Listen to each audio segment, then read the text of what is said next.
Selamat datang kembali di Bali. Siapa yang sudah pernah ke Bali? Pasti banyak yang sudah pernah ke Bali, tapi sudah pernah ke sini belum? Nah, ini bisa dilihat di sini. Cuacanya mendung sih, jadi agak slow gimana gitu. Nah, ini di atas ada aksara Bali, ada yang bisa baca. Nah, sebenarnya kita ada di Museum Lontar. Apa itu lontar ya? Bukunya leluhur kita ya. Kalau bukan pakai kertas, tapi pakai lontar. Balai Sangkul Putih. Saya susah banget sih bacanya. Nah, apa ini? Nah, untuk tahu lebih detailnya, kita akan ke sini. Nah, kita ini akan ketemu empunya. Empunya. Selamat sore, Swastiastu. Saya Ita dari Jogja. Pak Swaryo. Mhm. Ya, kalau di Bali Swaryo, kalau bahasa Indonesia Swaria. Saya manggilnya gimana ini? Beli aja Pak. Beli. Iya. Oke, jadi kalau di Bali bukan Mas ya, Kang Mas hanya ada di Jogja, tapi kalau kita sudah di Bali, panggilnya Beli. Jadi Beli, nanti kita mau nanya-nanya ini sebenarnya tempat apa. Kalau kita taunya museum ya, tapi detailnya nanti seperti apa. Nanti mohon dijelaskan, biar ini semuanya tahu. Ternyata leluhur kita luar biasa punya lontar. Nah, saya mau ditunjukin apa dulu nih? Oke, kita masuk dulu. Ya. Kita masuk dulu. Jadi, ini tempatnya unik loh ya. Ya, jadi bukan di kaki bukit ya? Bukan. Ya, ada Ini kita mungkin bisa di shoot pemandangannya cantik sekali. Nah, bisa dilihat dari sana banyak pohon kelapa. Tapi di sini di dalamnya ini banyak daun lontar, bukan dari kelapa ya. Mari kita lihat ke sini. Ada anjingnya juga di sini. Iya. Nah, ini kita sekarang berada di tengah harian namanya Balai Sangkul Putih. Balai Sangkul Putih. Iya. Balai Sangkul Putih ini sebetulnya adalah sebuah tempat pastraman atau tempat berkumpulnya para pinandita atau orang-orang suci di dalam membahas hal-hal yang berkaitan dengan tata cara upacara, religi atau hari yang baik, kemudian mendiskusikan tentang kitab suci dan juga hari-hari yang baik dan seterusnya. Nah, ini Balai Sangkul Putih ini didirikan oleh kami punya orang suci atau pinandita atau pandita itu sebanyak 36 orang. Ada 36 pandita yang biasa ngumpul di tempat ini. Iya, di tempat ini. Nah, beliau inilah yang membangun tempat ini, Balai Sangkul Putih ini. Yang membangun tempat ini. Iya. Nah, bicara soal bangunan, coba di-shoot di belakang saya. Coba lihat ini. Mungkin saya kurang tahu, tapi saya nggak pernah lihat yang seperti ini. Boleh bisa dijelaskan, ini apa sih? Ini seperti namanya tanah aja. tembok yang dibuat dari gumpalan tanah. Ya, namanya tatal. Namanya tatal dari tanah liat. Dari tanah liat. Dari tanah biasa. Cuman di fermentasi atau zaman dulu ya istilah, kalau sekarang fermentasi, kalau dulu diolah dibasikan dulu. Jadi barang seminggu 2 minggu setelah dia mau lengket baru dia dibentuk sesuai dengan keinginan. Nah, ada yang dalam bentuk tangan orang seperti itu, ada yang dalam seperti ini. Apa cara ini, saya bilangnya kayak arsitekturnya ya. Betul. Apa ada di lontar, disebutkan di lontar, kemudian memang nenek moyang kita membuatnya seperti itu, tertulis di lontar. Ada nggak? Kalau yang tertulis tidak, ini udah alami dia. Gitu. Karena kebutuhan pada saat zaman dulu, orang itu kan tidak ada semen kayak sekarang. Iya. Ya kan? Terus kemudian juga tidak ada kalsiboard kayak sekarang. Semuanya itu kan semua dari tanah. Mungkin sebenarnya ditulis ya, atau kita belum nemu lontarnya ada di mana gitu ya. Arsiteknya seperti ini bagus sekali. Jadi karena tidak ada semen, tapi leluhur kita bisa membuat bangunan. Ini mungkin kalau dari jauh bisa dilihat bawahnya tatal temboknya, atasnya ini kayu. Bukan kayu, mohon maaf, bambu. Ya, bambu. Ini ada bambu khusus? Ya, enggak juga. Semua bambu bisa dipergunakan. Nah, kenapa dia sengaja dibuat setengah badan ini? Ini sebetulnya rumah anti gempa. Jadi ketika ada gempa pun tidak perlu panik kemana-mana. Nah, kalau sekarang banyak rumah itu kan pakai tembok, kemudian ketika gempa bisa langsung roboh gitu ya. Kalau ini ya udah, orang kalau gempa nggak kemana-mana aja, diam aja di dalam gitu. Gitu ya. Jadi ini uniknya seperti itu. Punya punya apa namanya? Kayak bangunan sendiri yang anti gempa. Biasanya kan orang kalau bicara bangunan anti gempa itu Jepang. Betul. Atau negara yang lebih maju Yang lebih gitu maju, ya. dia kan membuat yang Jadi, seperti itu tahan gempa ya. tahan gempa. Tapi kalau leluhur kita dia udah membentuknya seperti zaman dulu. Kan leluhur kita luar biasa. Nah, Cuman kita sekarang itu udah mulai meninggalkan, Sudah mulai kepingin yang meninggalkan. bagus, yang gitu kan. ya berarti biar saya tidak meninggalkan apa yang ditulis oleh leluhur, mungkin saya mau lihat-lihat lontar itu isinya apa, biar saya juga belajar, atau mungkin nanti yang lihat YouTube-nya ini belajar. Nah, tadi apa ya? Ini ada berapa bangunan sih Ya, sebenarnya? kalau di sini ada 3 unit bangunan, 4 dengan tempat cuci. Nah, Ya, ini yang saya lihat pertama kali. Iya. Nah, yang Jadi, ini yang ini adalah tempat para pandita itu bermusyawarah membahas segala sesuatunya. Terus kemudian di sebelah utara itu namanya Balai Daje, karena tempatnya utara itu Daje sebetulnya. Jadi itu Balai Daje namanya. Ada tempatnya di utara. Nah itu biasanya kalau di rumah biasanya pakai tempat tidur. Ya jadi dipakai tempat tidur. Kemudian di sebelah hulu ya, jadi kepala itu adalah tempat cucinya yang untuk keluarga. Jadi istilah tempat cuci kecil ya untuk keluarga, sanggah namanya itu. Ya. Dan tetap ini ya, yang setengah tatal, benar tatal, yang atasnya dari bambu. Iya. Nah, ini mungkin teman-teman yang nonton YouTube-nya kita Surajaya, di sini tadi ada apa namanya? Mungkin mbaknya bisa ke sini. Ini kalau di Jawa saya manggilnya Mbak, kalau di sini saya panggilnya apa? Kan tadi beli. Mbok. Nah tuh Mbok Ita sama Mbok Kadek. Nah, Mbok Kadek ini tempat apa sih sebenarnya? Kalau di museum ini untuk penggunaan museumnya, balai pertama ini kita gunakan untuk dapur produksi. Ya, jadi bagaimana proses membuat daun ental diproses sampai menjadi kertas lontar yang siap ditulis. Jadi nanti kalau mau ke sini sama Mbok Kadek pasti dijelaskan sebelum jadi media yang bisa ditulis-tulis untuk lontar itu prosesnya seperti apa. Nanti kalau silahkan ke sini ya, boleh nanya-nanya ke saya, nanti saya kasih tahu alamatnya. Mbok Kadek terima kasih, matur nuwun. Saya mau lanjut lagi dengan beli. Jadi itu Balai Daje, tempat tidur kalau umumnya.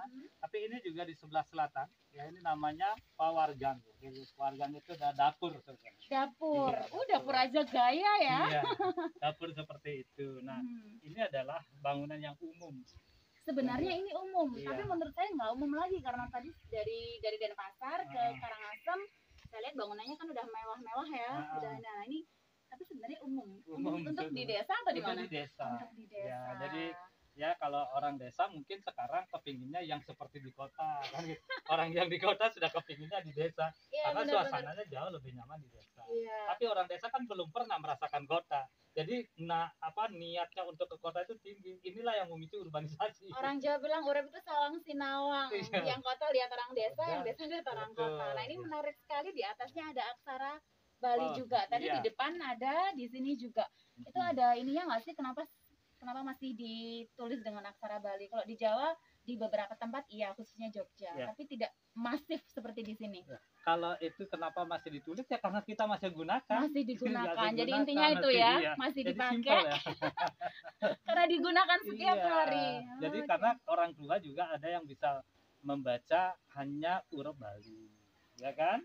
Kemudian nggak bisa baca Latin. Masih ada? Masih ada ya. Jadi seperti itu sehingga kalau dia ke sini dia bisa, paling yang dibaca adalah atasnya, yang di bawahnya nggak tahu lah tulisan apa. Jadi kalau untuk yang muda baca bawahnya dulu, atasnya belakangan. Yang generasi sepuh kalau bahasa Jawanya yang senior, atasnya dulu baru yang bawah. Oh, ini maksudnya gini.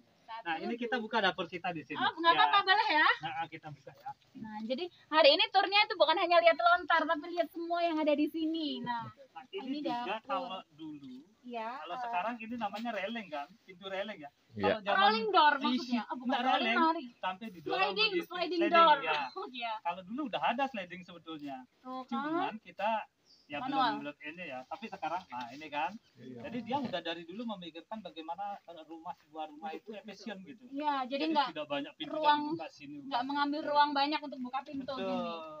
Teman-teman, dapurnya apa bahasa Balinya apa? Pawargan.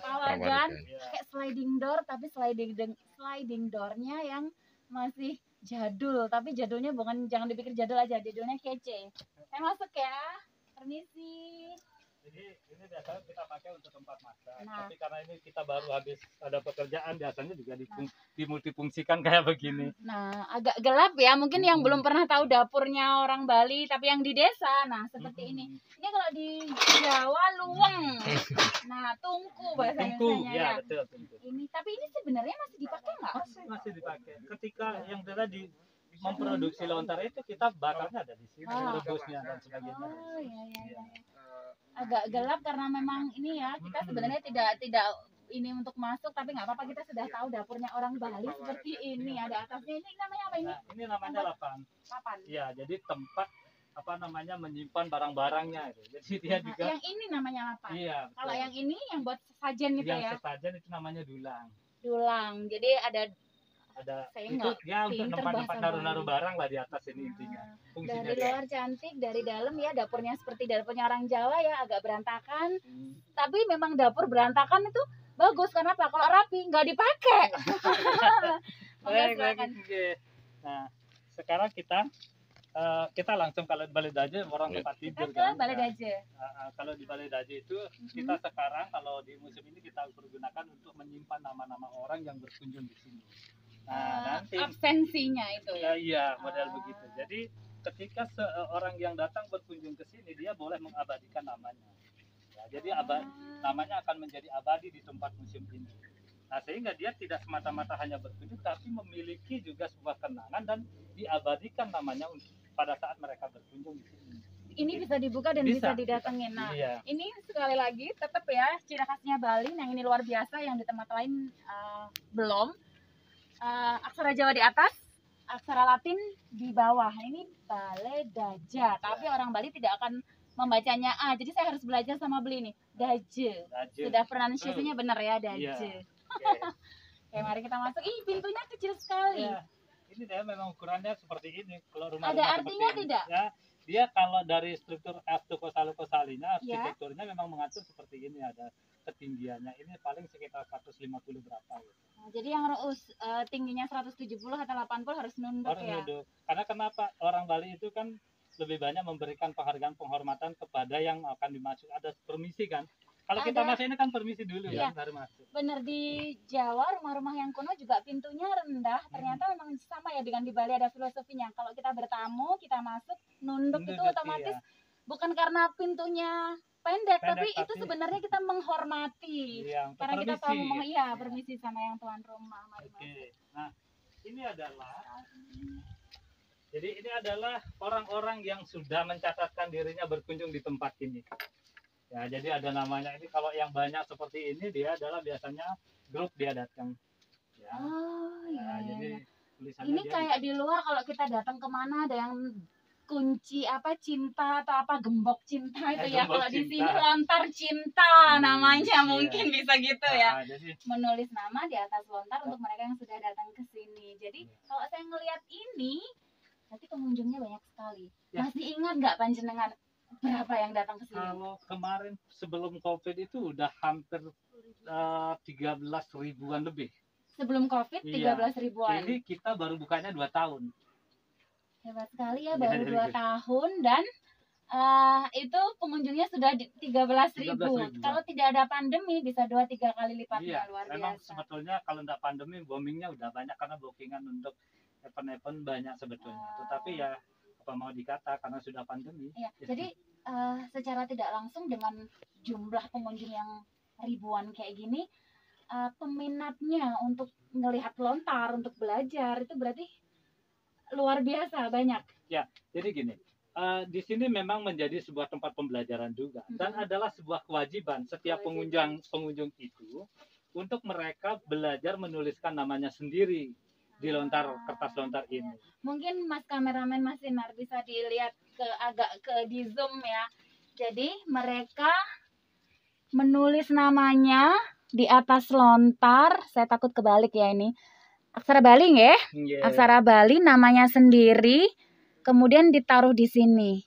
Jadi nggak banyak orang punya pengalaman nulis nama di atas daun lontar dan ketika selesai diabadikan di sini. Ini luar biasa. Dari 1, 2, 3 kita punya 4 baris. 4 baris lebih dari 13.000 pasti.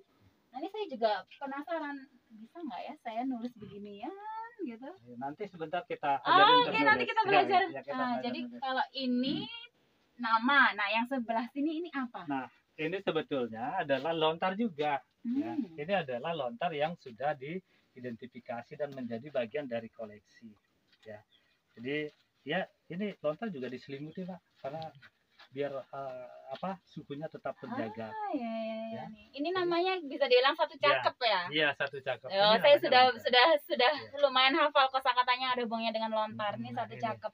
Yang ini ada sampulnya ya? Ya, yang ini ada sampulnya. Jadi kalau kita buka ya. Ya. Ini temanya apa? Lontar isinya tentang apa? Ini ini tentang kegiatan Green Election ini. Pernah KPU membuat acara di sini namanya Green Election ya. Jadi catatan tentang kegiatan mereka sebetulnya. Jadi sebenarnya bisa aja sih lontar itu karena ini hanya media ya. Jadi bisa ditulisin apa saja. Kalau misalnya yang suka romantis-romantis tuh bikin puisi atau apalagi ya, diary itu bisa pakai ini. Jadi udah nggak pakai buku-buku kertas biasa tapi pakai lontar. Ya, kembali media. Ke zaman kuno. Luar biasa. Jadi kita kembali kalau ke museum ini kita mengingatkan kembali ke zaman yang lalu. Iya, ini respect kita pada leluhur ya. Karena kenapa hari ini adalah kehidupan dari hari yang lalu sebetulnya kan gitu ya. Sehingga museum ini pun juga punya falsafah apa yang kita lakukan hari ini hendaknya berpijak pada masa lalu dan merumuskan masa yang akan datang. Merumuskan masa yang akan datang. Ini sama kayak mungkin simpelnya gini ya. Yang sekarang itu dibekali dengan sayap biar bisa terbang masa depan, tapi harus punya akar pijakannya di bawah gitu ya. Luar biasa. Nah, setelah ini kita akan langsung ke ruang pameran ya. Ruang pameran. Jadi teman-teman, kita sekarang masih di Balai Daje. Ya benar, Balai Daje. Nah, sekarang kita menuju ke ruang pameran. Tempat berikutnya ruang pameran. Kita lewat mana nih, Beli? Ini pemandangannya bagus sekali. Mungkin apa ya? Saya sudah nggak punya kata-kata, serius nih, cantik banget. Jadi dari Denpasar tadi kan padat ya, ke sini tuh jalannya naik turun, belok-belok. Nah, jadi tadi, oh iya, tadi ada lumayan agak lama karena ada kayak penebangan pohon atau apa. Nah, tapi untungnya kita punya driver yang keren. Tapi bukan driver, sebenarnya teman kita gantian nyetir, tapi beliau ini keren sekali. Gitu ya. Mungkin bisa di depan kali ya beliau ini. Nah, bisa dilihat itu. Nanti ini, Mbak, mungkin ini luas sekali. Ya. Jadi ini adalah tempat outbound, juga camp gitu, orang-orang tempat kemah. Jadi berjajar. Bukan hanya museum yang menyimpan dan belajar membaca di sini yang lainnya, yang ada di gimana dia tahu menerima outbound, apa lagi kegiatannya? Oh, di pagelaran musik juga. Nanti kita akan lewat melalui jalur taman wisata. Oh, jadi ada jalan khusus? Ada. Nanti kita menuju ke sana. Tapi kita ke sini. Ini saya mau turun sekali dikasih kesempatan mengulik-ngulik. Boleh. Ini beneran luar biasa karena nggak banyak orang punya kesempatan untuk melihat, belajar, dan membaca lontar. Di sini ramai sekali, ada yang berbaju merah ini dari jauh sudah kelihatan ini bajunya orang Endek ya.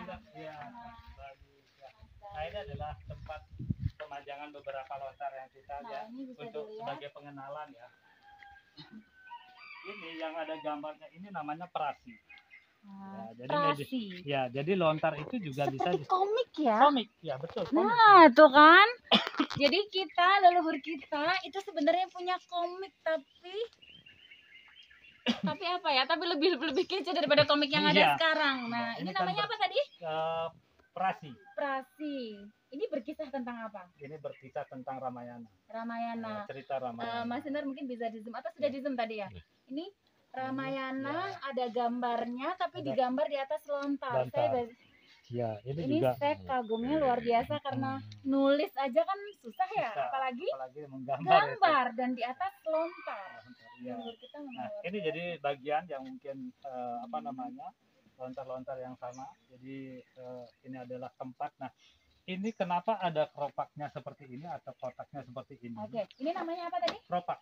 Oke, namanya keropak ya. Ini bahasa Bali. Jadi saya yang orang Jawa agak Ya. agak asing. Nah, kalau orang dulu Mhm. ya bisa melihat orang yang memang memiliki keropak dengan ada perade, ini kan ada namanya perade ya. Oh ya, kalau di Jawa mungkin proto. Ya, Itu ya, prodo, proto. Ini Ada mas-masnya. ini juga bisa melambangkan sebagai identitas pemilik yang memiliki ekonomi yang lebih gitu. Tuh kan, kalau warna Ya kan? emas tetap ya, Ya, selalu yang ini ada bangsawan-bangsawannya atau uangnya bangsawan, lebih. ya, Kalau jadi yang ini, apakah ini simbol rakyat jelata, Beli? bukan.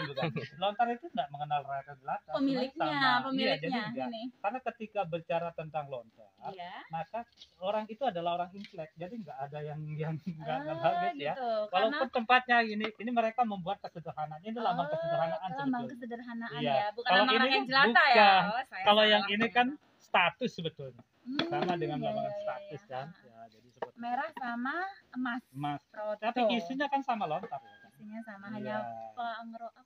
Pengerupa, Pengerupaknya iya. aja yang beda. Nanti yang untuk menulisnya itu ini keropak namanya. Keropak. Iya, Kalau keropak. apa namanya? Kalau ini kan saya lihat ukurannya beda-beda. Berarti ini ukuran lontarnya juga menyesuaikan ya. Betul. Kalau yang segini berarti ya harus disediakan yang ukuran segini. Ukurannya berapa sih, Beli? Nah, kalau keropak Macam-macamnya? itu bervariasi ukurannya. Ya tergantung daripada lontar yang dipergunakan dan kemudian juga tergantung dari cerita atau seberapa banyak tulisan. Jadi tergantung pada cerita seberapa banyak tulisan. Jadi leluhur kita itu belum punya ukuran, misalnya kalau sekarang kertas HVS ukurannya berapa senti kali berapa senti itu belum ya. Belum. Jadi tapi rata-rata dulu itu lontarnya memang bisa yang panjang. Kalau yang panjang seperti ini ya, ini ya lontar yang panjang seperti ini ukurannya, biasanya ini adalah cerita. Kenapa harus panjang? Karena memang ceritanya padat. Ya, jadi ceritanya padat sehingga dia perlu lontar yang lebih panjang. Kalau ini dipendekin berarti bayangin berapa kali ini dia bisa tinggi sebegitu. Jadi semakin kompleks ceritanya, dia pasti ukurannya akan lebih panjang dan lebih tebal. Betul. Jadi seperti itu ya. Jadi kalau sekarang yang umum antara 35 lah, 35 cm. 35 sampai dengan 40-an gitu ya. Iya. Nah, ini ngerawatnya gimana? Ini kok di display di sini kalau misalnya udah nutup dikemas kita lagi. kembalikan kepada di gedung penyimpanan. Yang tadi iya. itu. Cara merawatnya ini kita juga punya staf di sini yang mengkonservasi.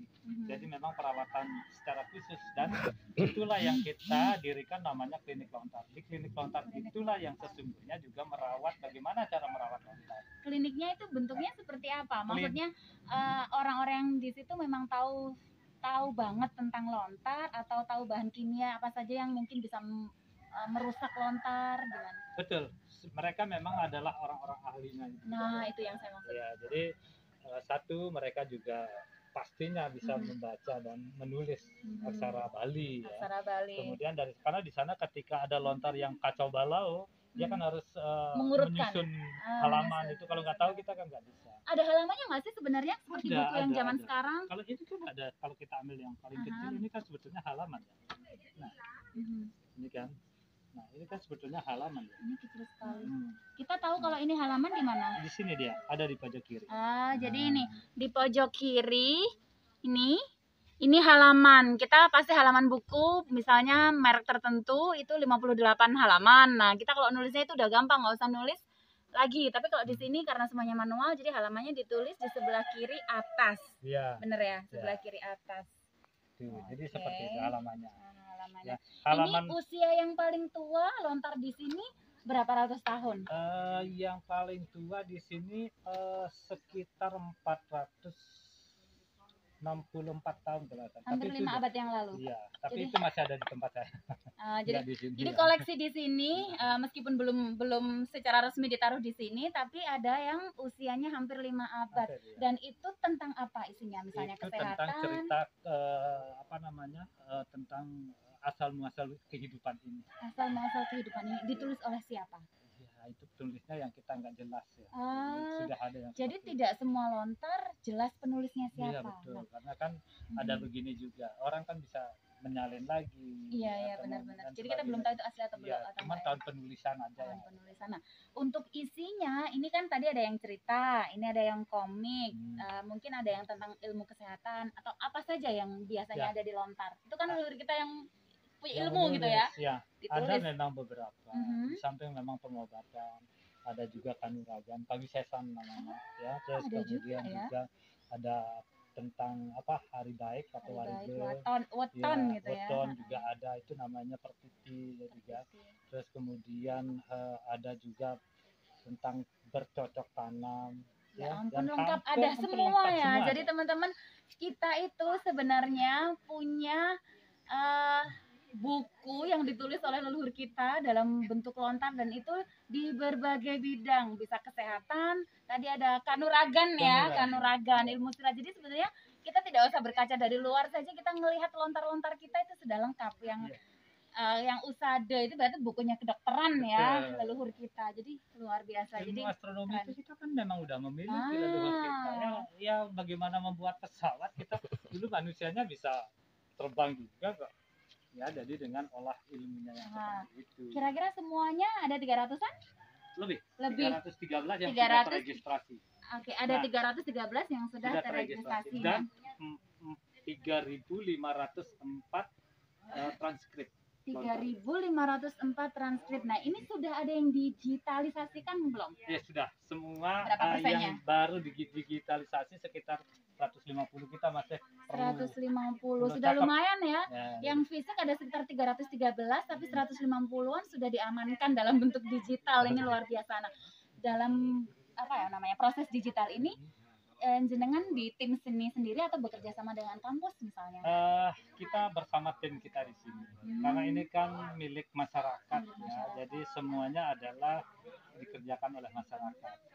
Ya, walaupun ada relawan, jadi relawan juga kita kan tidak bisa mengandalkan waktunya yang setiap saat. Tapi lebih kami membuat tim khusus dalam bentuk warga kita. Jadi memberdayakan masyarakat sekitar. Jadi itu yang kita lakukan. Nah, memang dengan kondisi seperti itu memang mengalami agak kelambatan karena memang ini kan butuh menyesuaikan juga waktunya. Menyesuaikan dengan yang teman-teman. Itu kira-kira. Nah, sekarang mari kita untuk ke tempat yang belajar ya. Ya, jadi teman-teman setelah tadi dari depan tempat ruang penyimpanan, kemudian display, sebenarnya itu bisa di-shoot banyak sekali dan ternyata saya nggak bisa baca. Kalaupun bisa baca itu hanya saya harus mengeja satu-satu. Jadi saya bisa aksara Bali tapi sedikit sekali, nggak banyak. Itu handphone saya juga sudah terinstall tapi nggak bisa kayak baca cepet gitu. Nah, tapi semua orang pasti bisa kalau mau belajar kan gitu. Iya benar juga. Nah sekarang kita ke tempat belajar dulu. Nanti Waisa nanti akan dipandu sama Widi sama apa namanya Marika. Jadi kalau misalnya ada tempat yang belum ditunjukkan, mungkin karena belajar kan agak lama ya, atau mungkin saya ditunjukkan tempat yang belum ini, atau ada lagi? Boleh. Ini kan adalah kita juga mengamankan tanaman obat, tanaman usada. Kita akan jalan-jalan ke sana. Itu tertulis nggak boleh dilontar. Kan jadi buku kedokterannya kita ada ya. Referensinya maksudnya. Oke, jadi nggak apa-apa mungkin saya ditunjukkan itu. Jadi belajar nulisnya agak belakangan karena itu pasti makan waktu. Kita ini juga bukan waktu untuk kita pilih. Iya, kita keliling aja dulu ya. Jadi saya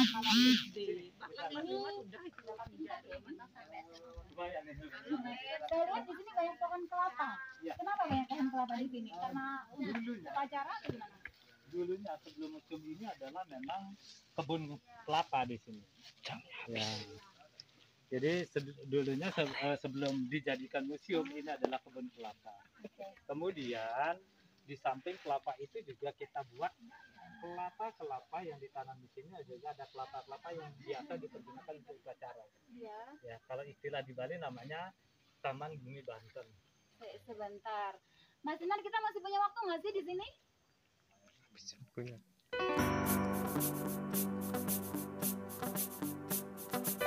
Wah, kalau baterainya habis, ini mungkin kita kalau langsung ke sini gimana? Itu aja ya.